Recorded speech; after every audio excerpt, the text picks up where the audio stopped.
ನಮಸ್ಕಾರ, ನಾನು ನಿಮ್ಮ ಡಾಕ್ಟರ್ ಶಮಿತಾ ಮಲ್ನಾಡ್. ನಿಮ್ಮೆಲ್ಲರ ನೆಚ್ಚಿನ ಕರುನಾಡ ಸಂಭ್ರಮ ಮತ್ತೆ ಸಂಭ್ರಮಿಸಲು ಬರ್ತಾ ಇದೆ ಈ ವರ್ಷ. ಹೌದು, ಇದೇ ಡಿಸೆಂಬರ್ 11, 12, 13, 14 GKGS ಟ್ರಸ್ಟ್ ಅಂದ್ರೆ ಗೆಲುವು ಕನ್ನಡ ಗೆಳೆಯರ ಬಳಗದ ವತಿಯಿಂದ ನಡೀತಾ ಇರುವಂತಹ ಕರುನಾಡ ಸಂಭ್ರಮ ಅತ್ಯಂತ ವೈಭವಪೂರ್ಣವಾಗಿ ನಡೆಯಲಿದೆ.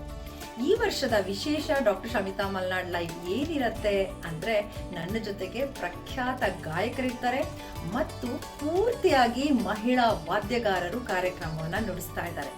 ಸೊ ನನ್ನ ಜೊತೆಗಿರ್ತಾರೆ ಜನನಿ ಬ್ಯಾಂಡ್. ಈ ಒಂದು ವಿಶೇಷವಾದಂತಹ ಕಾರ್ಯಕ್ರಮವನ್ನ ಹಾಗೂ 11ನೇ ತಾರೀಕಿಂದ ಕಂಟಿನ್ಯೂಸ್ ಆಗಿ 4 ದಿನದ ಕಾರ್ಯಕ್ರಮಕ್ಕೂ ಕೂಡ ನೀವೆಲ್ಲರೂ ಬನ್ನಿ. ನೀವು ಸೇರಿ ಈ ಒಂದು ಕನ್ನಡದ ವಿಜಯೋತ್ಸವ ಕರುನಾಡ ಸಂಭ್ರಮವನ್ನ ಇನ್ನಷ್ಟು ಜೋರಾಗಿ ಸಂಭ್ರಮಿಸೋಣ. ಈ ಕಾರ್ಯಕ್ರಮ ನಡೀತಾ ಇರುವುದು ಡೊಂಕಾಳ ಗ್ರೌಂಡ್ ಅಂದ್ರೆ ಕೆಂಪೇಗೌಡ ಆಟದ ಮೈದಾನ, ಶಂಕರ್ನಾಗ್ ಸರ್ಕಲ್, ಬೆಂಗಳೂರಿನಲ್ಲಿ. GKGS ಅರ್ಪಿಸುವ ಈ ಕರುನಾಡ ಸಂಭ್ರಮ ವಿಶೇಷವಾದಂತ ಕಾರ್ಯಕ್ರಮಕ್ಕೆ ಅದಕ್ಕೆ ನೀವು ಬನ್ನಿ, ನಿಮ್ಮ ಮನೆಯವರನ್ನ, ನಿಮ್ಮ ಫ್ರೆಂಡ್ಸ್ನ ಎಲ್ಲಾನು ಕರ್ಕೊಂಡು ಬನ್ನಿ. ನೀವು ಸೇರಿ ಈ ಒಂದು ಸಂಗೀತದ ವಿಜಯೋತ್ಸವವನ್ನ, ಕರುನಾಡ ಸಂಭ್ರಮವನ್ನ ಆಚರಿಸೋಣ. ನಮಸ್ಕಾರ.